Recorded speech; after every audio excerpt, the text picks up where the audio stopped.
Welcome back to another episode of Good Morning Kyiv, you guys. I'm live here. I'm Andy Mercado with my co-host, Alex Kanash. And we're joined by special guest, Dylan Burns. Happy to be here. Dylan Burns, second appearance on Good Morning Kyiv, but as you guys know, he's a regular with us on Fridays. I announced, I already told him before the night started that our co-stream that we usually do likely wouldn't have worked because my laptop is not built for that, and I probably need to invest in it. I probably need to invest in a gaming laptop actually, so I can do more with my applications and whatnot, because I'm very limited on that laptop. But also, I was just tired. Like I didn't sleep well the night prior. I did my war stream, and then I'm like, okay, I got to go to bed for like 4 hours. Nope. Air raid came in, missiles were coming in, sky was lit up, noises. It was a lot. So I'm sorry. Yesterday, you guys, I announced there was no war stream last night, no news updates. I got a really good night's sleep actually. So like when I woke up at 7, I was like, man, I'm bored now. I'm ready to wake up and start the day. Meanwhile, Alex, on the other hand. Andrew, for starters, you're just getting old, mate. You know, that's the problem. You can't, is that what it is? You can't hack it anymore. Like, unlike us youngsters, like me and Dylan, you know, we've got all the energy still in the world. Yeah, that's exactly what it is. Isn't it? You know, part of that statement might not have been factual. Yeah. So, we're going to be, as you guys know, this show, we discuss whatever comes to our mind. I don't pre-plan, or me and Alex definitely do not.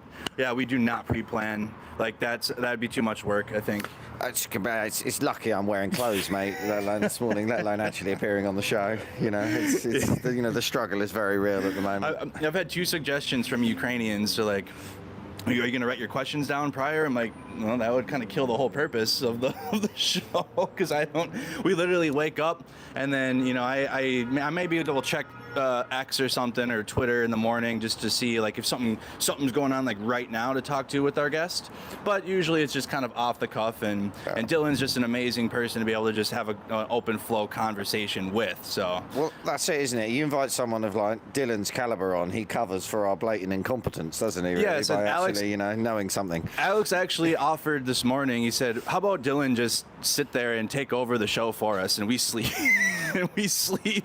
Oh, that'll be awesome. You just sitting here. Welcome to Good Morning Kyiv with Dylan Burns. Everybody's like, what the hell? And we can then just... I don't know if it's the best strategy, because on one hand, you guys are just waking up, so you're still foggy. Yeah. But on the other hand, I just finished this 6.5-hour show, right? And I haven't slept yet, and it's like 8:30 a.m. So I'm transitioning into fogginess. So we're all like in the mist right now, trying to claw our ways out. Yeah, all in the mist, but it's all good for you guys. If you guys could like the stream, leave a subscribe. If you haven't, go to Dylan's YouTube channel. It's tagged in the title, and check his content out. But also fundraising, or every Good Morning Kyiv, we fundraise for our NAFO trucks. It for to help continue, because that's why me and Alex are even sitting here, like our purpose. And then we made more purposes along the way, but our purpose here is to bring vehicles to Ukraine. Like, I know I do journalism and I cover the Ukraine war and all that, but I wouldn't be able to be here without the fundraisers for our trucks that we're bringing to the soldiers. So in the description, we have our next truck. It's for electronic warfare van, 4x4 van. Let's get that done. We're already like over 6,000 euro already. So we're already on our way. 55 donations, I believe. I got to check it this morning. I didn't check it. But the faster we can get that done, that can get on the convoy. Alex has another vehicle he's trying to start. We have another patch that we're trying to do with the drone team patch. So go ahead, guys, and get that going. And we got to get Dylan on one of these NAFO trucks too. There's sorry, 1 sec. Sorry, just there's some bad audio and visual quality going on. Oh, there's bad audio and visual? Mate. Yeah. Yeah. Oh, that's got to be fixed. Sorry to jump in. Oh no, that's good. People I think I just cleared it up, you guys. I made a minor. Yeah, it's getting clearer now. I'm sorry. There we go. Crystal clear. Okay. All right, you guys, my bad. See, even the stream is foggy this morning, Alex. We're foggy, Dylan's foggy, stream is foggy. It's just chaos, mate. Absolute chaos all around. So, Dylan, why don't you go ahead and tell us what you've been up to since we last saw you in July? Well, I released, thank you. I released that report highlighting Russian targeting of aid workers in Kherson. I published footage showing very clearly that they are targeting aid workers in the area, and they're quite proud of it because they're posting videos of them targeting aid workers. I published an interview with Kraken, a Kraken Special Forces commander who was involved in the liberation of Kupiansk, and we got some original footage of the liberation of Kupiansk to publish with that. That's over an hour-long video on the main channel. It got screwed by the algorithm, so it isn't doing too well. So if anybody wanted to go check that out, it's on DylanBurnsTV. I would greatly appreciate it. And I'm getting prepared to head out east again. Do you want to guess who with? No, who are you going with? Come on, you gotta guess. Philip. Philip? No. What group? What military group? You gotta guess. Demining group. No. Demining unit. Third Assault Brigade. Third Assault Brigade.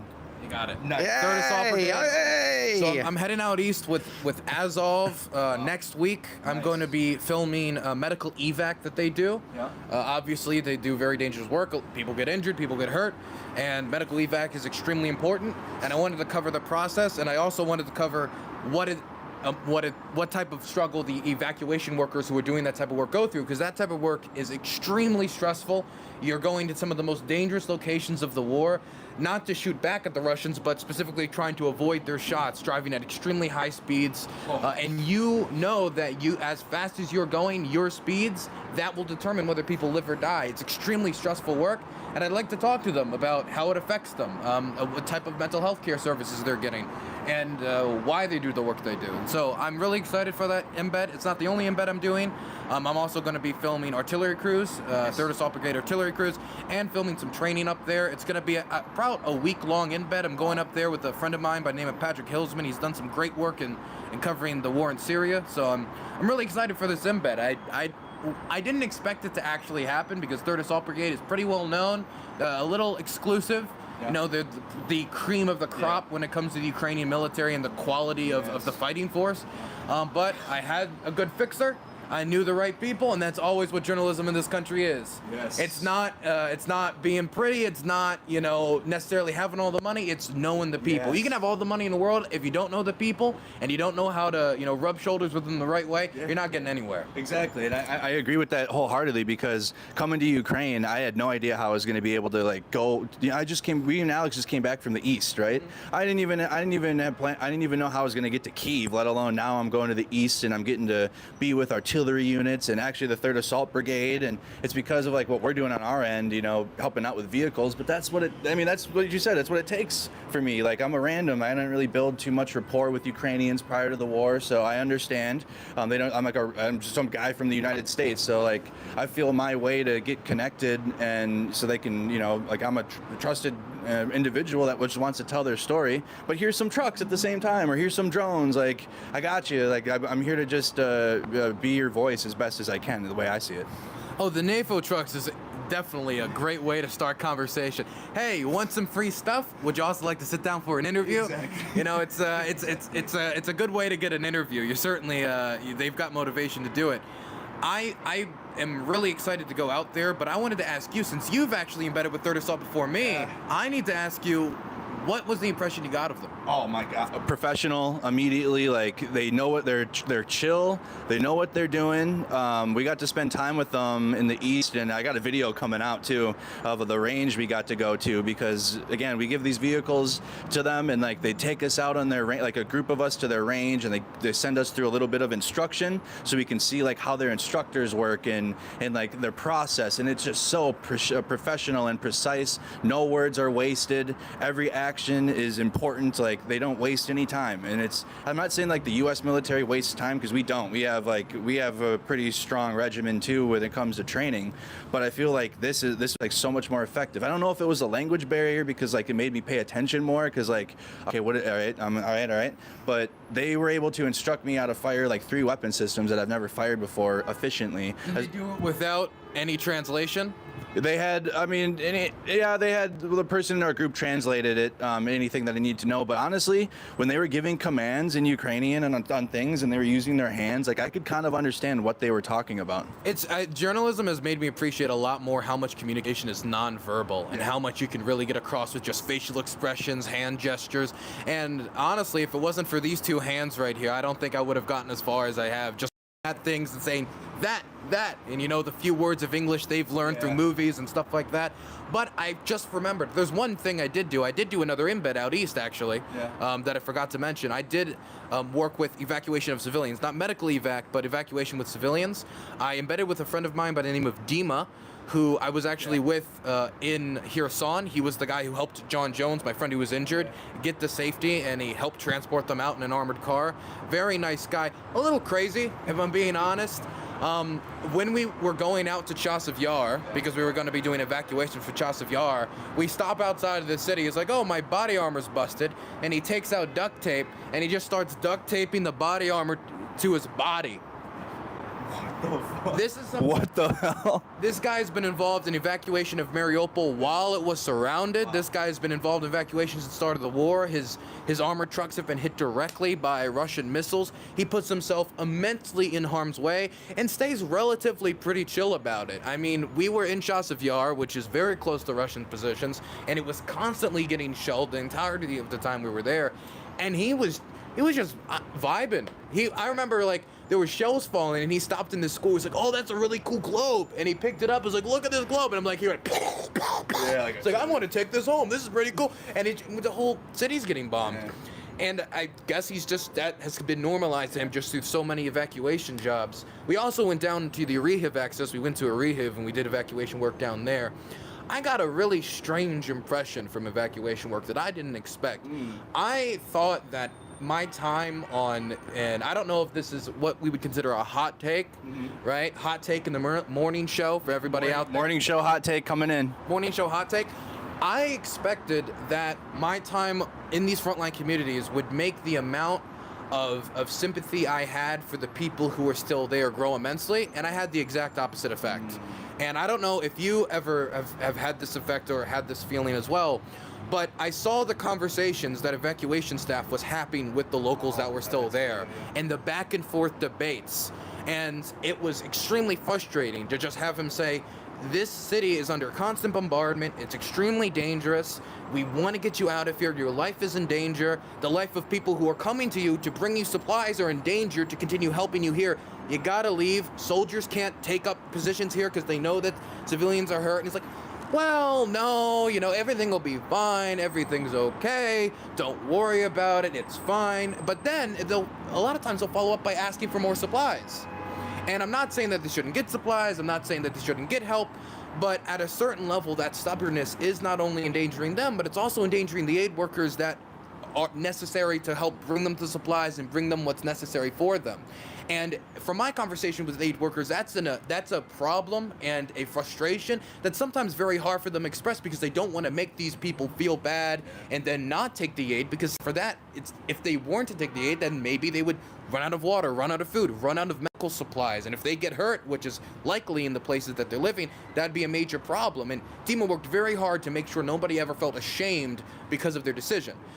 Hell, just from the conversations, that was incredibly frustrating because he got very, very energetic trying to convince them, you gotta leave, you gotta leave. There's people who will take you in. We talked to somebody who he was trying to debate into leaving. It was probably like a 70-year-old woman, somebody who, if they got injured, it's very hard to imagine that they would necessarily have the strength to take care of themselves in that situation. And they expressed that they not only had a place they could go to, that the family was begging for them to leave, but they wouldn't leave. Now, what motivates somebody to be that stubborn? And I've come to a few conclusions. Part of it, and this is the stuff that's most understandable to me and I'm most sympathetic towards, it's that they're scared that the place is going to be looted, or they're scared that the Russians do take it, they're going to take some settler, they're going to put them in their home, and they're never going to see the home they lived in and were raised in by their parents. It could be multi-generational home. A lot of these people only know these villages. They've lived there their entire life, and you're asking them to leave and possibly never return. They have no idea when they're going to return. And so obviously that's an extremely difficult decision. That's something I'm very sympathetic to. Some people, quite frankly, are just extremely hard-headed and very independent streak, I don't need no man to take care of me, that type of way. And that I'm a lot less sympathetic towards. But that dynamic is, I wish it was talked about a little bit more, because there needs to be something done to get these people out of these frontline communities, because they're not just endangering themselves, they're endangering other people too. 100%. Alex, you can speak on some of that too from what you've seen, right? Yeah, I think there's different levels to it. Like there are people that do need to be rescued and taken to safety, like not necessarily in some instances because they want to, for some of the reasons you've explained. They don't want to give up their homes, they're worried about it, or actually in some instances they're quite happy being there. But also those people do endanger the soldiers that are fighting in the area because they do try and look after them, and then also the evacuation teams that go in to try and get these people out, because it's ridiculously dangerous driving up to the front line in a 4x4 and then standing there arguing with a babushka for half an hour around whether or not like she can You're not take. exaggerating about half an hour either. No, there are many instances where they have to have a long argument around whether or not they shouldn't be staying somewhere that's under constant artillery fire. We met this one woman, and we were in a rehab, and that's where the Zaporozhye front is. That's probably the most violent front in the entire war right now. Hellish conditions for everyone involved. I was in a rehab 4 or 5 months before with a military chaplain. Completely different city. It feels like the city was somewhat damaged then, but now like every building's damaged. All the apartment buildings are completely burnt. Their insides are gutted from just their insides just burning up and turning into ash. Everybody's living underground, except for a few people who are wearing the armor that I call the I don't give a fuck armor, which is they wear nothing. I saw this one guy walking around just in shorts. Wow. Just in shorts, no shirt, and flip-flops, like just the most stone cold face in the world, and he's got a big bandage on his back, maybe from shrapnel, maybe from something else, who knows, just walking around as I hear small arms fire in the distance. Just it puts it into a perspective, and like you had said, when you're over there, you're driving so fast. Like that was the first thing I noticed. Like you're going at least 160 kilometers an hour, like at least one. Like we're going so fast, or I had to hold on, or like we hit a bump and I hit my head on the top of the 4x4 because you got to move that. Happens a lot. Yeah, you got to move over there. Like you are driving very fast over there in the east, and like Dylan had just said, taking cover. Like I have a whole video that I'm still waiting to release, and I need to have translated because when we had pulled off for a rest on the way to Kramatorsk, we had stopped at this apartment structure that got completely destroyed. Like it just, and then while we were there, like looking at it, an individual who had taken shelter and refuge came up and started explaining the story, and then he took us, like we went around the building, and there was this hole, and it led underneath the apartment. It was like a cavern under the apartment, like a big open cavern under there, like a cave basically. And this is where they stayed, and I have all this on video, and I walked in, I got in there and got underneath, and it like the ceilings are right here, and it's like I was just like kind of nervous, like imagining the weight of the rubble, like in case it could come down. But they were under there while the building's getting hit, like, and that's just unimaginable. Then we go in a little further, and you can see where their beds were, and there's like pillows on the ground and blankets, and shit's broken. And then you go a little bit further, and then this guy explained that his group lived, they were like taking cover there, and then you look over and there's a destroyed wall and then open, and the people that were taking cover in the next room all died because the missile came in and all of the building came down on them, and they were in the, like, literally there's a wall, and then it was their room, and it's just absolutely horrible. Like going to the east, like Kyiv, we have air raid alarms, and the ballistic missiles come in. The air defense works amazing, but when you leave Kyiv and you go out to the east where there isn't Patriot missile systems, and they don't have the best air defense like they do here in Kyiv, and it just adds a layer of understanding that this is like Ukraine needs all of the aid that we can get, because they are fighting a war that many people don't even understand. Even people that are covering this war from a third perspective, that haven't been out there and haven't seen it, and they're supportive of Ukraine, even there's still things that they likely don't even understand from that experience. It added a whole nother level of understanding to that scenario. But specifically the fast driving was like, wow. Like I even had to learn how to drive fast too, because I drove and I had my foot down, and that was very fast. 50% of the reason I wore my helmet in the cars near the front line, was because my head just kept hitting the roof, and it'll constantly hit the roof. Definitely when you're going at those top speeds. The reason why people need to drive so fast is because you get within artillery range and you get within mortar range. That is where 60 to 70 to 80% of the deaths in this war have come from. Artillery, mortars, and different types of shelling like that. And if that's where the majority of deaths are coming from, and it's coming from these frontline areas, then you need to get through that area as fast as possible. Because if you slow down, if you stop for too long and they spot you with a drone or with some other means and they find out where you are, they're going to try to adjust the artillery, find out your location, find out the coordinates, fire, and wipe you out. And so if you stop for too long, that like 5-minute piss break could be your last piss break. As for people living on the front lines, I mean, this is a really mean, kind of aggressive way to say it, but it felt like it wasn't living, it was barely surviving. They lived as close as a human can live to a rat underground, just constantly underground, because if you step outside for literally 5 minutes, that's how long it takes for an artillery shell to kill you. So everybody's living underground constantly. They've got their beds there, they've got their food there, they've got everything there, and the only time they really leave is to pick up supplies of some sort, or maybe if they don't have a bathroom underground, to take a quick dump.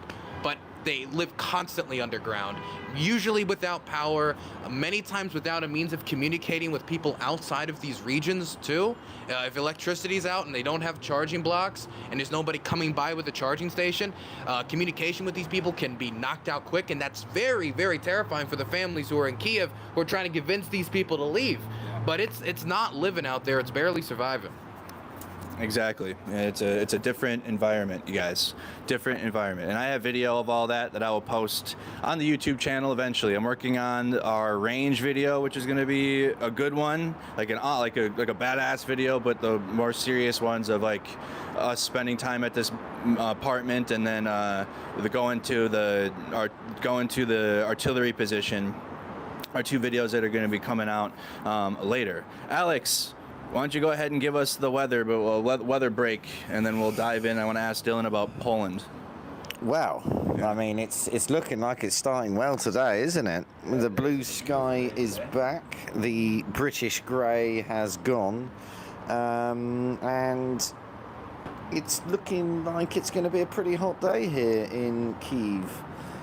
To give you the American stats, first of all, we're currently at 61 Fahrenheit, but we're going to have highs of up to 79 today, which is pretty good. And it's looking like that's going to continue into the weekend, where we'll get up to highs of 82 with bright sunshine the whole time. Sounds fantastic. And so we're all looking forward to that. Obviously, Andrew's going on a little bit of a field trip that I'm sure he'll explain about, where no doubt hopefully it'll be grey and raining, while me and Dylan are back here enjoying the beach and the sunshine. So thank you, Alex, for that weather report. And yes, I am going to Kharkiv this weekend with a viewer, and we're going to go interview Fumi-san. Hey, that's good. Yeah, it's going to be awesome. He's a fluent Japanese speaker. He's from Japan. He's working with organizations here to try to get more Japanese money into Ukraine for aid and assistance. So that is the dark horse of aid to Ukraine, if I've ever heard it. People don't know. Japan has contributed billions upon billions of dollars, and they get basically no coverage in the Western press for it. If you were to ask people the type of aid that Japan provides, nobody knows about it. Everyone knows about Poland, some people, Germany, France, nobody talks about Japan's aid. Well, we'll have an opportunity to do that too, because I'm going to learn more and ask. His name is Graybeard in the chat. He might be in the chat right now, and I got to meet up with him. He actually has things for both of us. I went to bed. Yeah, he has this. Yeah, because he's a fan of yours too, actually. Oh. Yeah, he's a big fan of you. Okay. So. Yeah, cool guy. Yeah, he has I guess he has this switcher or something for our streaming or something that he wants to show. Oh, okay. Well, I'm interested. I love free things. That's what I'm saying. And he had messaged me to meet up yesterday, but I was already tied up, and then I was editing and went to sleep. But I have to link up with him today, and then me and him are heading out to Kharkiv tomorrow. So yeah, good luck, man. I'm happy that you're getting an opportunity to see a lot of the country out east, because a lot of people will go to Lviv and go to Kyiv, and then they'll stop there because it's the safest. And obviously not everybody is built to go out east, but the more that can be highlighted and recorded and that history can be documented, the better. The first draft of history is journalism. There we go. First draft of history is journalism. Let's get your take on the Poland-Ukraine situation. Good news yesterday that Lithuania was kind of mediating, it seemed. Yeah, I got very angry on my stream about the situation. I got to the point where I was arguing with Polish viewers in my chat. So it's also something that I'm starting to see, that's even certain Polish people that support Ukraine, it's starting to create some of a rift. I remember one of them looked at me and said, "Dylan, you just think Ukraine can do no wrong." And that's true. I'm kidding. But my problem with the situation is I understand Poland's interest in what, for those of you who don't know the situation, I guess I should explain the situation before I explain my grievances. So Ukraine can no longer transport grain through the Black Sea because the Russians will bomb it, or they're blocking it, and they control 80% of Ukraine's coastline. And so Ukraine has had to try to find other methods to transport grain. They've tried the Danube River. Those locations have also been bombed by the Russians as well. But one of the options, and this is a time-old option now, it's been around for hundreds of years, is by rail. Problem is for Ukrainian farmers that transporting by rail costs 4, 5 to 6 times more than transporting it by water, and so that's a massive expense for the average Ukrainian farmer. So they're already in a difficult situation, and so the European Union, in acknowledgement of this, wanted to make it so that the export controls and all the other stuff that used to affect Ukrainian grains, as they weren't an EU member state, they would remove it. Poland, Romania, Slovakia, and a few other EU member states, though, were concerned at how this could disrupt their local economies. And so the EU made an agreement with them that up till September of this year, they could have some sort of import restrictions placed upon this so that the grain wouldn't necessarily need to be imported to the country. September comes by, most of the countries that objected, be like, okay, so we agreed for a year, we'll step back. 3 didn't. Slovakia, Hungary, and Ukraine. Slovakia has already come to some sort of agreement. Hungary, they're not coming to an agreement. In fact, Hungary decided to expand the ban to include things like meat and poultry and other products as well, which seems to be mostly just a statement to say, screw you, Ukraine. And the Poles also extended their import restrictions. And so the Ukrainians came out with a statement at the UN that said that this is basically like an offering or something that helps Moscow, that this undermines the Ukrainian economy, undermines Ukrainian people, therefore undermines Ukraine's defense against Russia. And so then the Polish prime minister responded by saying, this is like a drowning person dragging you down with them, which I thought was pretty bad. But then he got worse because he followed up the next day after that UN speech by saying that Ukraine will no longer be getting Polish weapons. And later there was clarifications and there was other things, and certain outlets covered it worse than others. And what was not included in a lot of the reporting was the reason why Poland is not going to be sending new weapons is because they basically expended the entirety of their old Soviet stockpiles. Now, still, I think that the stuff that they're getting is better suited in the active war that we know is happening right now and not in the war that might never come. So I still think that Poland could contribute more. But out of all the countries I criticize, Poland's not at the top of my list when it comes to contributing more to Ukraine. But the timing of that statement was unbelievably inappropriate. The Russians right now are looking everywhere for cracks in the armor that is the will of the West, the collective West. I hate the term, but that's how that's the term everyone uses. They're looking for cracks in the will to support Ukraine. They're seeing it a little bit in the internal politics in the United States when they hear statements from people like Tucker Carlson, Donald Trump, Marjorie Taylor Greene, Matt Gaetz, and they try to foment that. Or the recent, I want to talk about McCarthy in a bit if we can. Oh boy, I don't like, I like a man with a spine, so I don't like McCarthy. But they want this type of divisions in the alliance supporting Ukraine. And so they're going to take that statement and they're going to run it again and again and again and again on Russian state TV. And they're going to use that to say, look, the West, that coalition to support Ukraine, it's paper thin. Less than 2 years, we already see them turning against each other. Not just anyone, Poland, which the whole world knows is one of the most ardent supporters of Ukraine. And all of a sudden, they're announcing they're not sending weapons. And that is what they ran with. And that is what other people who are against aid ran with. So the messaging sends the worst possible message to the Russians, when the message they should be receiving is, there is no end in sight for you. The longer you do this, the more of your men you're going to send off to a pointless death. Stop the violence, stop the bloodshed, and leave. We are not breaking. How long do you want to destroy your economy? That should be the message. Not, well, maybe we're going to fall out of line and, our grain. And over this, over grain, look, I understand that Polish farmers have an interest in protecting their internal markets from grain being dumped on them and them undercutting their prices. That's an understandable concern, but local grain prices, ethnic cleansing. One of these things are not like the other. And I feel like there is other ways to resolve it, and Ukraine bringing it to an international court could have had the Polish government respond, yes, we will beat you in the international court because Poland's strong, Slava Poland, whatever. They could have said that and could have been done with it. But instead, they had to connect that statement and drop it in the worst possible moment. And you're so right too, because like my Facebook page is just ridden with riot porn addicts from 2020 that, like I had said before we went live, people that liked watching the police just absolutely like flashbang tear gas protesters. Like that's why they were watching. It's like I had a lot of people following me for that. Well, ironically, those same viewers are like they carry pro-Russia narratives and are MAGA, and you know it's kind of like all one basket of like the same.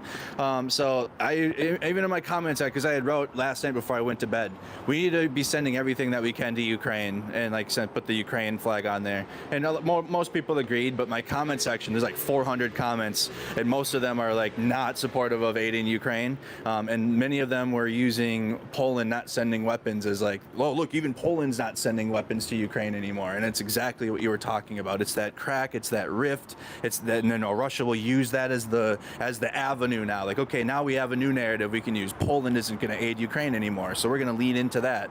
And then those that already weren't going to be for Ukraine, or maybe they were on the fence, were like, oh wow, the number one ally of Ukraine now isn't even going to help them. Like, why should we?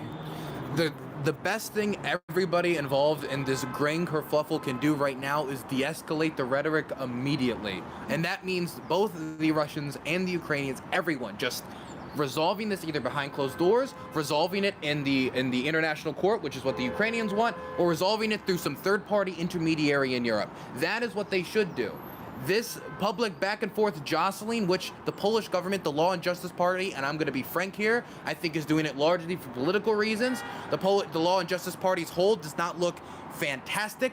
Donald Tusk is actually making a decent enough run at it. I mean, who knows if he's going to win or not? Who knows how the Polish election is going to go?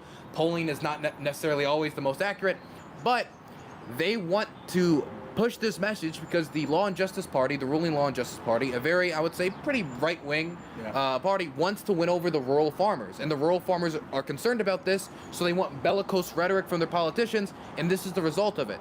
He could have given that bellicose rhetoric to get their support while not dropping that type of message. Right. Literally, especially the mess. Yeah, it upset me. Like I came back, we came back from Kramatorsk, and that was the news. I'm like, oh man, like it was just depressing times. Alex, what's your take on the situation at this point now? I think it's getting a bit more complicated than it was at the beginning. You know, in simple terms, that there was, after a bit of a slow start, a fairly universal wall of support for Ukraine and damning of the Russian aggression. And the problem with any war over a sustained period of time where it costs money of help from other countries is it's hard to maintain that support the whole way along, especially when in their own domestic worlds, to them, they have other problems and other things that they've got to try and balance, you know, and we have that in the UK with, you know, elections coming up, and you have it in America, and basically national politicians of their countries will do the things that help them retain power, and in some instances that are popular messages with their people, not necessarily what the right thing is to do. I do agree with Dylan in the way he put it very clearly that the Polish president certainly went pretty large with his statements. Prime Minister. Prime Minister, thank you. You see, that's why Dylan's here, you see. Yeah, so exactly. to deliver the competence. And it is disappointing because they are a close neighbour, and they do 100% understand the risk of Russian aggression. Hence, they seem to have bought pretty much every bit of military equipment in the world right now to defend their own country. But I don't think the answer is ever to get isolated when you're facing a large aggressive force. You have to show a solid wall of united power and words, and I don't think what he said benefits anyone in the long term. Not at all. Not a good choice of words. I can only hope that the meeting with the Lithuanian president yesterday with Zelensky and Duda went well, and they can find a way to solve this this beef, beyond this, because Ukraine and Poland are very close allies. So let's get your take now. Speaking of people that are anti-Ukraine, let's just do it. McCarthy and GOP in the United States in the House of Representatives. The GOP currently in the House are in complete disarray. Kevin McCarthy is trying to find some way to pass a spending bill or some type of supplemental spending bill that could at least extend negotiations. But the tail is wagging the dog. A small collective of extremists within their party continues to hold them hostage. People like Marjorie Taylor Greene, Matt Gaetz, and other of those associates, people, birds of a feather flock together, people who are people of that fringe, are holding him hostage on a number of issues. Whether it be, the military's too woke, so we can't fund it. Or, this aid to Ukraine is completely pointless, and so I won't vote for anything, and I will stop every bill that funds anything for Ukraine. And they get such a platform on the national stage. It's so talked about, but we're talking about 15% of Congress dragging the rest of Congress by the nose. That's what we're talking about. The tail wagging the dog is how Jim Clyburn put it, which I thought was perfect. And that's not how politics is supposed to work. It is a bipartisan consensus amongst the vast majority of congressmen and amongst the majority of Americans that we need to continue to support Ukraine, both for the moral reasons of the struggle, the ideological reasons of the struggle, and the national security interests of the struggle. And everybody seems to agree with that, or at least the majority of the people in Congress seem to agree with that. But that small group, because Kevin McCarthy sold his soul during the speakership race, saying, you guys can do a recall vote anytime, one single congressman can start a recall vote.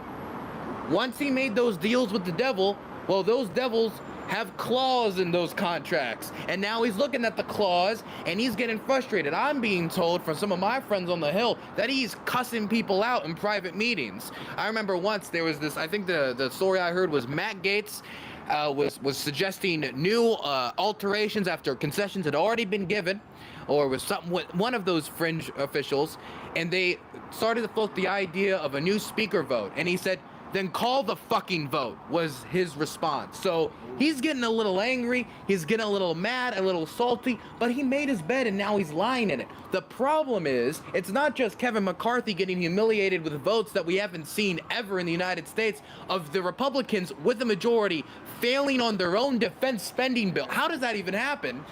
I'm listening to so many different congressmen and senators. I've never seen this. People with 60 years, 50 years of experience on the Hill. How does this happen? But he made the bed and now he has to lie on it. The problem is, though, he's dragging the entire rest of the country with him. There was a short period of time for the last few days after a Pentagon statement on Tuesday where, when we were talking about this government shutdown, which is now only 8 days away for everybody who's counting down the clock, there was concern that because a lot of what was considered non-essential national security defense spending would no longer be covered, that the training of Ukrainian troops on Abrams, the training of Ukrainian troops in general, would be halted. That the aid that we're sending over there would be halted. Thankfully, after a meeting Zelensky had with Defense Secretary Lloyd Austin, that has been avoided, but that was a real risk, and Republicans barely reacted to it. That had no impact on Kevin McCarthy's position whatsoever because he's being led by the nose. Now, that doesn't mean there's no risk, because if federal employees are furloughed, which is definitely a risk during a shutdown. I grew up in a federal employee household, but my grandmother and grandfather who raised me, worked for the federal government. My grandmother as a research cook, my grandfather as a machinist for the Bureau of Engraving and Printing. And when the government shut down, neither of them worked. They stayed home. And so the people who transport these weapons, who are going to be part of the process of bringing them over to Ukraine, if they're furloughed, they don't move. They don't move. And so even though we've avoided the biggest risk, that risk is still there. A government shutdown the longer it goes on, the more of the government just starts to collapse in on itself.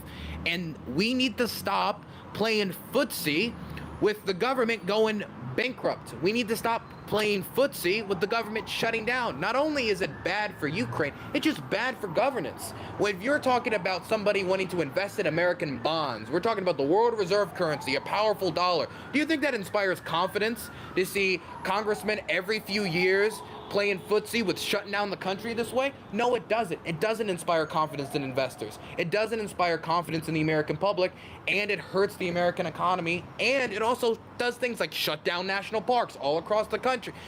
The problems with Medicaid, there's so many levels to this that the Republicans are willing to ignore in order to cover the topic, the very important topic, a real national security issue, of wokeness in the military.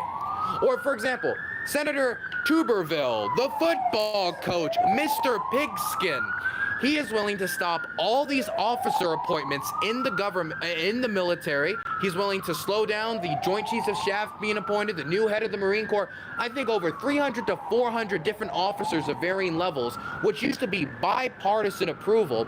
He's holding it down because he's angry that service members can get reimbursed for going out and transporting themselves to another state after abortions were banned in their state, so they can get that type of health care. Now, you might disagree on that. That's fine. It is what it is. Well, get your guy elected in 2024 and change the policy. He's holding the whole country hostage, our military hostage, our national security hostage, because he doesn't like abortion. Well then, go propose legislation to stop it. That's how this country works. But instead, he wants to basically hold our military or national security hostage over this type of obstructionist politics. And that seems to just be the theme of the Republican Party nowadays. Kevin McCarthy cannot get them under control. And it's not just hurting aid to Ukraine, it's hurting the United States as well. Very good points, Dylan. Just cooked there. Let me get fire emojis in the chat and clapping emojis. Yeah, I'm not even going to add to that. Dylan said everything that needs to be said. You know, that's what that is. Alex, let's take some viewer questions. I'm sure you have some saved up. I was listening to I what was Dylan too. was I could saying, listen to him. and We should just give him another topic and let him just let him go. I was more thinking I might go on strike actually and form a trade union for the GMK. Try and get some better pay and conditions for us T-boys and weathermen. I think I'm just trying to figure out how to actually operate this thing again. There were some fan funding things that have happened. I'll just rattle through them briefly, Andrew. Okay. Dubsy Dabson gave a couple of dollars. Thanks very much. Armoured Rabbit Hamster, I think that is. Yeah. Gave some money for a breakfast fund for you to probably go and have a Spanish breakfast. Oh, yes. I haven't eaten in a while. I'm hungry. Oh, yeah. We're going to have some good breakfast, you guys. Bendy Bot and Ken Patterson gave $10 each for energy drinks for me and caffeine funds, yes. Which I think is needed. The caffeine fund's very important. Dylan last went to sleep in, I think, February 2022. No, he's pretty much still going. Nevermore Ranch and Sanctuary, brackets Jay. Thanks, Jay. $10 says he loves GMK and you guys. Dylan and Merck super animated, whilst Alex is probably wondering about the weather. Fairly accurate. Aussie T gifted memberships. I still don't really understand what a membership is, but Aussie T seems to chuck them around like sweets. So yeah. And Mets fan who's been a member for 2 months says, I just hope the Kremlin gets hit with a bunker buster. Yeah, okay. That's Jean-Marc the Pagan Owl. Last Good Morning Kyiv, did you see my super chat about good Ukraine tourniquets? I think you're probably talking maybe about Dylan the might know a little further too. So the big argument right now is the Dnipro 2 versus the cat tourniquets. And for me, I don't know the arguments. Okay, so I'm not even I don't have a dog in the fight between the two. But I just know as being ex-military, we use the cat tourniquets, and that's the one that I know is certified, trusted. So that's the ones that we're bringing. But there's this energy about this Dnipro 2 tourniquet. I don't know a lot about it, but the people that I trust on issues like this, what they tell me is, the cat tourniquet's better, but at the end of the day, they have a tourniquet shortage across the board, and the Dnipro 2 is not killing soldiers in the way that people are saying. Okay. That's what people that I trust have told me, but I'm saying that other people have told me that. So I can't swear for that, but that's what I've been told by people that I've asked about this. We plan to have Brandon from the Hospitaliers on next week, and he will provide the insight on that, you guys, for you. Okay, go ahead, Alex. In terms of questions, they've sort of disappeared a bit down the line now. There was one earlier on, Andrew, that was for you around like, you know, as you're basically now living full-time in Ukraine, you know, whether or not you might look to go towards getting, you know, a press accreditation and just living in a hut in the east or something like that. Yeah, interviewing well, in terms of people. the press accreditation, Dylan here actually helped me with all the paperwork that I need. Did you get it? I'm working on it. I have like a couple more papers to do because I had my editing to do too. It's like I actually have a lot of work to do. But yeah, Dylan sent me everything, and basically just here's the template. You know, fill in your information and send it in, and then I can get approved, which actually will help me come back here and be here for beyond the limit, right? The thing that's great about the thing is I have both things I compliment Ukraine when it comes to the press and things that I criticize when it comes to the press. One of the things that I really like about the press is the press card system and what it means for like residency in the country. If you have a press card, you can stay in the country as long as it's like good. You don't need like extended visas. You can stay as long as you want, as long as that keeps getting renewed. Yep. You can stay as long as you want. That isn't true for volunteers. That isn't true for actually, I think it might be true for volunteers as well, but that isn't true for somebody who doesn't have a press card. And so for me, that makes staying in this country so much easier. I don't need to worry about the paperwork. I'm not worried I'm going to be taken up by Zelensky in the middle of the night and you're being deported, Mr. Illegal, and thrown off the border. You know, that's not going to happen, and so that's very useful for me. So, and it should be useful.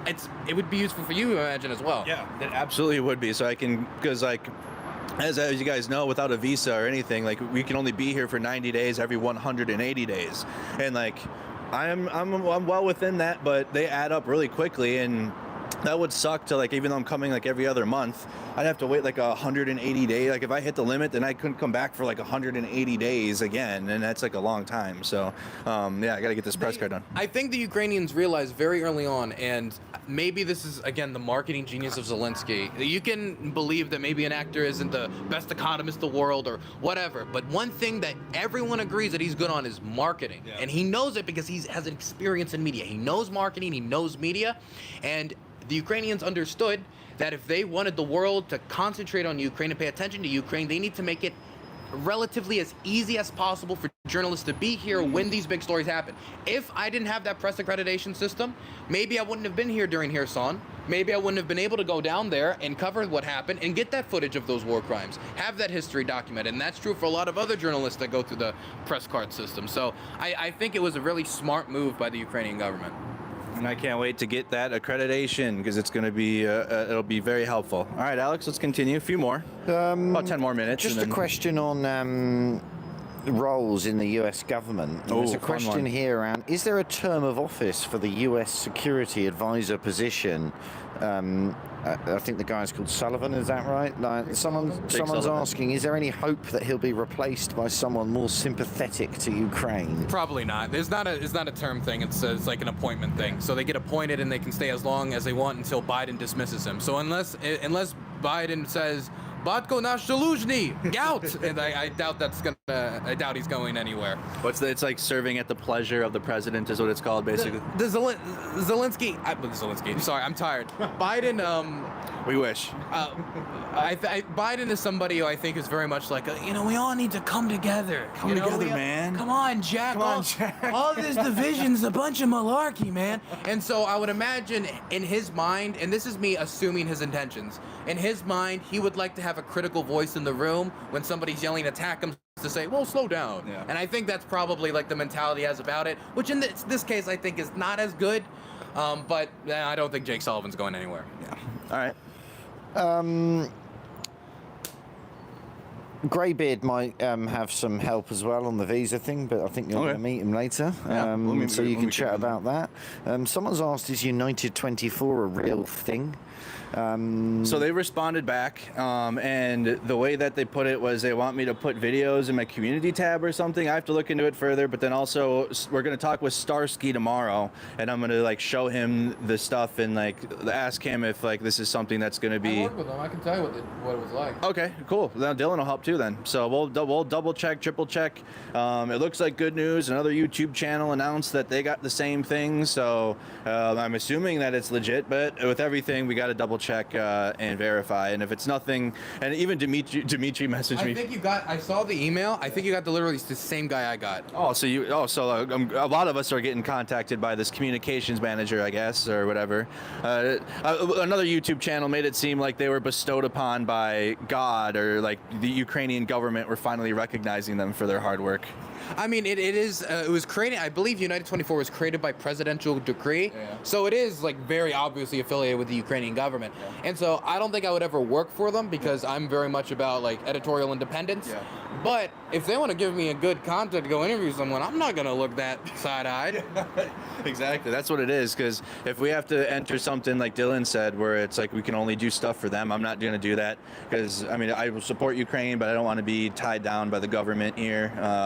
I'm not tied down by my own American government, so I don't like by being like a corporate press or anything. So I wouldn't want to do that here either. But yeah, we'll look into that a lot further and let you guys know about that. Welcome to Good Morning Kyiv, sponsored by Pepsi. Sponsored by Pepsi. Exactly. Jeez. People asked if Starsky's coming back on the show. We've covered this almost every morning. No, he forgot because the he didn't donuts. bring donuts, so he got himself banned. Yep. In fact, the new ruling to come on the show is you have to be a bearded man, and he's also hasn't got a beard. So Exactly.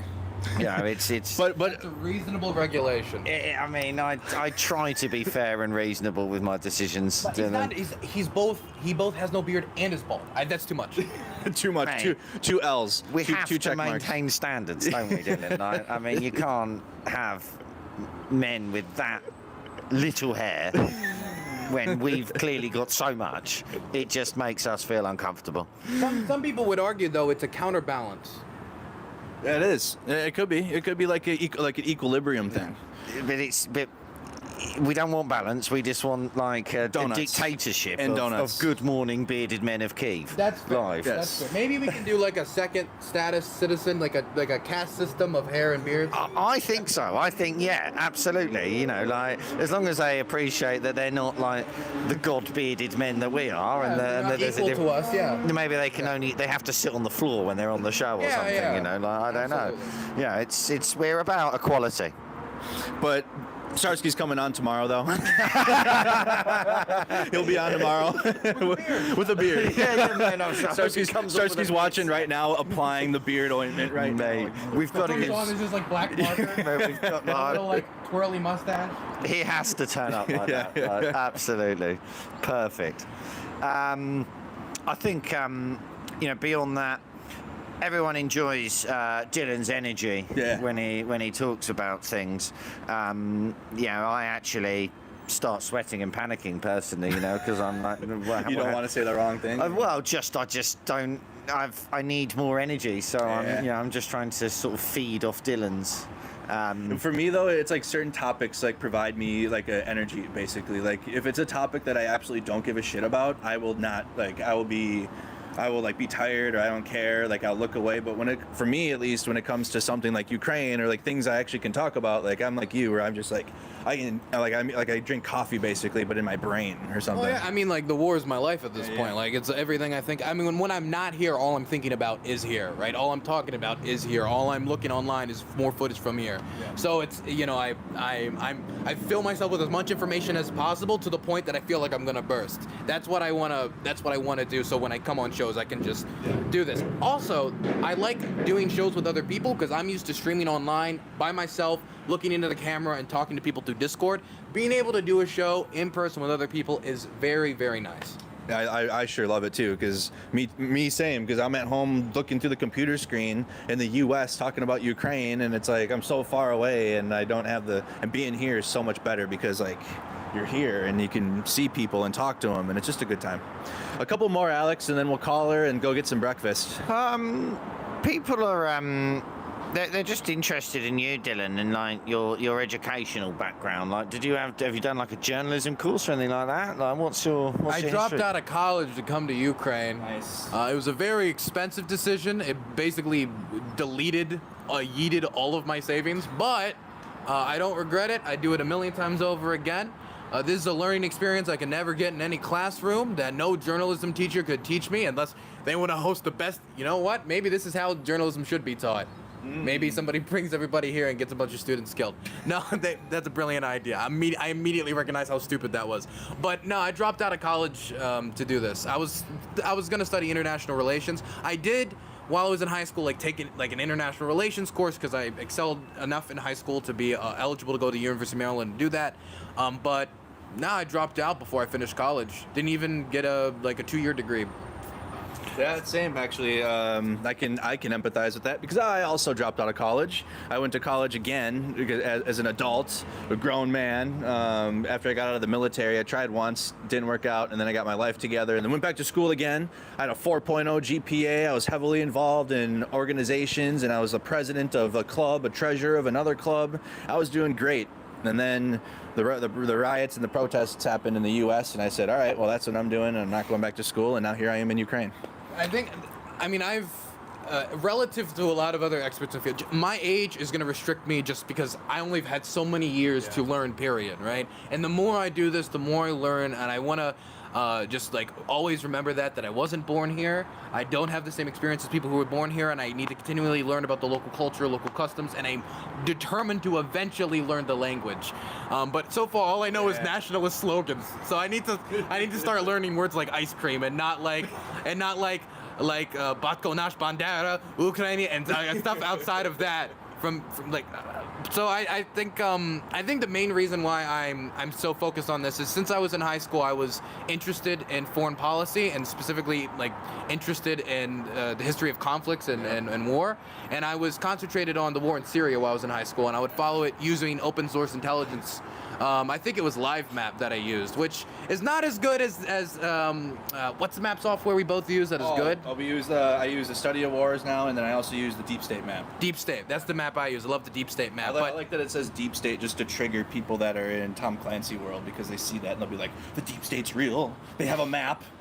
Dude, I love how simple people's minds are on that. It's like it's National Socialist. So it's that low. It's the Democratic People's Republic of Korea. Of course it's William Burns, son of the CIA director, obviously, which is a real theory that exists online. Yeah, have you seen that yet? Have you seen any of those posts? No. There are people who have done threads upon threads. I actually saw this like gigantic like wire wall connecting me to different U.S. government officials, and the allegation is that I am the grandson of the current CIA director. Yeah, I didn't know if you knew that. I could give you all the best embeds. Yeah. And the reason why is because my name is Dylan Burns, and his name is William Burns, a common surname for people of Celtic background. That's all it is, and at least probably 200 people believe that. I'm still waiting on my George Soros paycheck. I just got that one again today on my post about. Cash apps it to me now. He just cash apps it to you. Yeah, I had a deal with him through PayPal, but I think like his two-factor doesn't work anymore or something. So, but yeah, I had someone on my post about aiding Ukraine say, you're writing a lot of weird posts lately. Are you being paid? Are you a Soros actor now? Like I said, I just responded, yeah, I pick up my Soros bucks today, actually, in Ukraine. I got to go to the local pharmacy and grab it. He sends it. I mean, this is a very, very good set that we've got here in our Langley studio, though, isn't it? I mean, the green screen to make it look like we're actually in Ukraine and not operating from a bunker is, I think, shows you the wonders of modern technology. Even that bird that just flew over looked real, but it's not. None of this is real. So yeah, on that basis, let's do one more question. There is, Alex, well, there's something very important, and that is Barry Mundy's mum's knitted Ukrainian. That is adorable. Yes. There's a viewer in the chat. Alex, explain it. Yeah, Barry's mum's knitted a few of these because she's a legend, and she shipped them over from Australia. And Rick, the Ukrainian, gave this one to me yesterday, and I've carried it around the office and poking out the top of my bag. He did. That was facts. He walked around Lyft yesterday because I'm actually going there with him now to get work done. But yeah, he walked around the tech office with the monkey and the backpack. And the question that everyone asks, and they've been asking in the chat as well, is what is his name? No, he doesn't have a name, but maybe there can be some sort of viewer poll thing you can do in your Discord, I don't know, or whatever. No. We haven't even decided on the podcast name. Yeah, that's right. Yeah, now we're doing a project. we haven't named mine and Dylan. We had we actually had one that was good that came through. Someone said like it was like journalism based, and I can't remember the name of it now. Someone actually did come up with a really good one, and now I can't even remember the name of it. Dylan, let's not make this competitive. It's just quite obvious that the bear is more important than the name of your podcast. I'm not with the bear. Yeah, exactly. If you've got problems, mate, have a word with him. Exactly. He's ready, mate. Look. You think he's got a good right hook. Yeah, mate, he's got reach. He does have some long arms. He's already got his arm facing you, just ready to go, just in case. If anybody here sees it, they're going to see the yellow-blue fighting me. They're going to take his side. They're going to jump his side. You're fucked, mate. You're taking him on. Yellow and blue versus you. I think they're going to side with yellow and blue. All right. Final thoughts, Alex. We'll wrap her up and then head to breakfast. I'm getting hungry. If you haven't already, check out Dylan's actual content, because he does get to do some pretty cool stuff and meet some amazing people. So get on there and look at that. And obviously make sure you listen to his Untitled podcast with Mercado as well, because maybe at some point it might get a name. Untitled with Merc and Dylan. Untitled with Merc, Dylan, and the Ukrainian monkey warrior. Yeah. Well, that'll be a feature with us. Maybe we can merge the two. Maybe that should be like the monkey will be on Dylan's back, on his shoulder for the show. I think it should become part of it. But no, it's been it's always good having Dylan on, as we said at the beginning, and people that are actually competent at what they do, other than complete jokers like me. So and me. Yeah, thanks very much, Dylan. It's always a pleasure, and I hope you get to sleep soon. You guys are very nice to me. Dylan, let's get your final thoughts. Anything you got? I guess the one thing that has particularly gotten me heated recently is the Kevin McCarthy stuff, and I just want to highlight something. That the Russians rely on a lack of knowledge about the war. That's what they relied on in the last 8 years before the Russians did the 2022 invasion, and that's what they're trying to rely on now in order to make people either disinterested, not care, or don't think it's a worthwhile investment. That's why they try to downplay their own losses, upplay Ukrainian losses. That's why they spend so much and invest so much into disinformation campaigns online. That's why they try to make connections with far-right conspiracy theorists and far-left conspiracy theorists as well, yes, across the world to try to peddle their propaganda. It's the reason why they hire Western journalists, and people don't know how RT hires Western journalists. What they'll do is they'll offer above market rates to aspiring journalists who, quite frankly, a lot of times couldn't make it somewhere else. And so if they're going to be offered an above market rate by RT, why not take up that opportunity? It's probably the only chance they're ever going to get on TV. And so they'll take these, a lot of times schmucks, and they'll peddle their propaganda. This is how they function. They want you to be misinformed, so you don't care or think it's a not worthwhile investment. There was a study done recently, and I thought it was a fantastic study because I wanted some data on this. It was really important to me. I wanted to know what was the difference before people knew key facts about the war and after they know key facts about the war. If you tell the average American, oh, the Russians visually confirmed have lost over 2,000 tanks as of May of this year, that the Ukrainians have taken over 50% of the territory that the Russians have captured since 2022. They captured back the only provincial capital, the city of Kherson, during the counteroffensive. That the Russians are basically dumping out the entirety of their Soviet stockpiles to try to struggle against Ukraine, a country 1/10 their size. About Russia's long-term goals in the region. If you just tell them a few facts, the point jumps in support is between 15 to 20%. We're talking about making the country go from 53 to 54% in support of Ukraine to 70%. The biggest jump, by the way, was amongst Republicans, which I think is a very interesting fact. And so I just want you guys to be vigilant. I want you guys to call out the disinformation when you see it, and just know that they rely on you being ignorant. So constantly learn, make that brain be a sponge, so that when people ask you, like, I heard like Ukraine blew up the dam, or I heard this about 8 billion Ukrainian Russian children killed in the Donbass, all crucified personally by Zelensky. And you can be like, nah, that's nonsense. That isn't true. And I think that it is important for that those who know what's going on here to be messengers, because nobody can support Ukraine unless they know about what's going on here. That's our job, to try to bring that information out to people, but then that information still needs to be spread around. And so I'd appreciate if you guys spread that stuff around. And one thing I would ask people to spread around, the Kyiv Independent just released a report showing what they described as a systematic killing of children, Ukrainian children, with small arms fire. That means shooting them with rifles. That's not artillery. That's not mortars. That's they see the kid and they shoot the kid.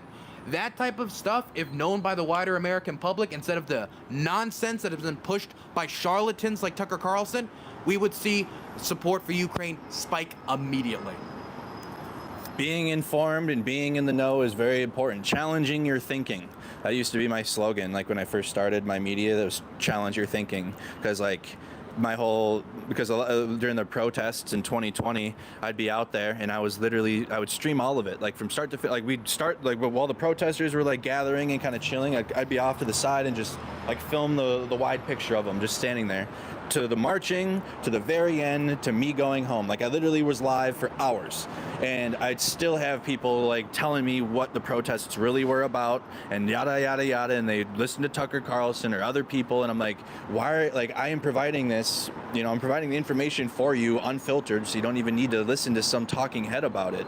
And people, I don't know, maybe it's a comfort zone, or maybe because the way I see it is a lot of their family and friends will go and they'll watch this, or so they feel like this is their existence, and anything challenging that existence makes them a lesser person or a traitor, which is insane. These are things that I've lived through personally. But yeah, it's challenging your understanding, and like you said, once people are more informed about it, the support for Ukraine will raise, because it's what's happening. It's the reality of the situation.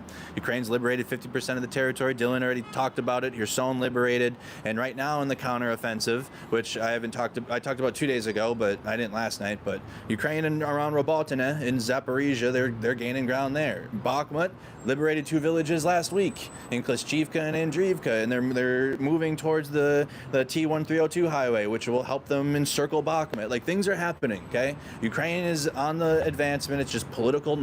If you haven't noticed, a lot of our gripes today and yesterday and the things we're upset about is political shit.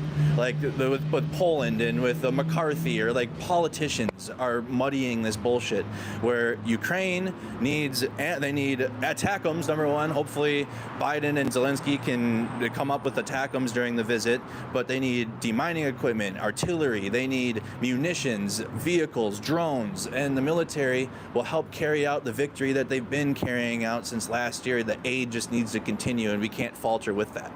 So, with that being said, like the video, subscribe to the YouTube channel, go and check out Dylan's page, Dylan Burns TV, also Dylan Burns 1776 on Twitter. He's got our X or whatever the fuck now. I'm a true patriot. Yeah, because he's a true patriot. But check him out. Check out Alex Kanash YouTube channel. He posts shorts and other things as well with his NAFO truck fundraisers. Donate to our NAFO truck fundraiser. The link is in the description. Right, this is going to Yorkie Mom for all the help with the medical truck and the aid. But donate to our NAFO campaign. It's in the description. If you really want to make a difference and help, but also be a part of the history here in Ukraine, donate to that, because we get to deliver trucks here, we get experiences with the soldiers, then I get to come back to Ukraine and have amazing conversations like this. Thank you guys so much for tuning in. We'll be live tomorrow with Operator Starsky and another special guest who I haven't met yet, and he's got some knowledge and insight that I'm excited to share.